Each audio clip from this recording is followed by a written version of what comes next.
को आप लोग बहुत सपोर्ट दीजिए, बहुत ज़्यादा। मेरे मलाई भाई का स्टूडियो खुला है न्यू मलाई म्यूजिक इंटरटेनमेंट। आप लोग बहुत सपोर्ट कीजिए भाई लोग।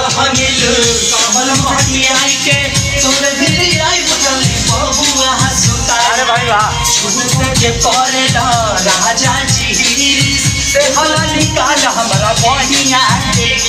वाह अरे भाई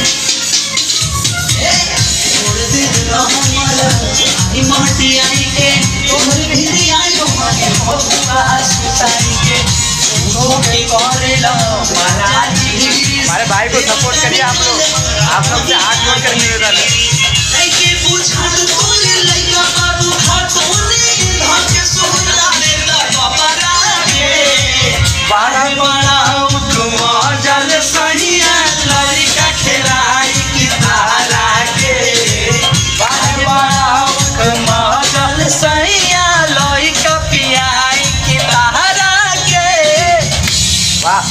वाह भाई वाह, हमारे भाई को बहुत ज्यादा सपोर्ट करिए भाई। न्यू भाई एक मिनट काटे मत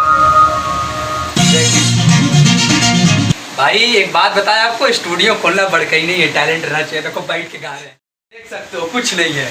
छोटा सा डुअल कोर का कंप्यूटर है और प्लस अपना माइक है, कंडेंसर माइक। देख लो, बैठे बैठे घर में गाना, इधर एकदम एक नंबर का स्टूडियो टाइप गाना बन गया। जो स्टूडियो जाते हैं 2500 रुपया लगा के, देख लो पूरा फर्क समझ में आ गया होगा। 2500 इधर फ्री में, हालांकि आप लोग भी बनवाओगे तो कम पैसा में हो जाएगा, ऐसा बात नहीं है। लेकिन देख लो तुम्हारे सामने कोई डबल घर नहीं कि एक में गाना गा रहा है, एक में मास्टरिंग हो रहा है, उसी में गा रहे हैं, उसी में मास्टरिंग हो रहा है। देख रहे हैं आप लोगों ने सुना होगा। बस यही फ़र्क है, बंदे के अंदर टैलेंट रहना चाहिए। स्टूडियो का बड़का ही नहीं दिखाना चाहिए कि मेरे पास स्टूडियो। हम लोग सुबह से गाना बना रहे हैं भाई का, अब वीडियो बना के डाल रहे हैं। आप लोग बहुत ज़्यादा सपोर्ट करिए।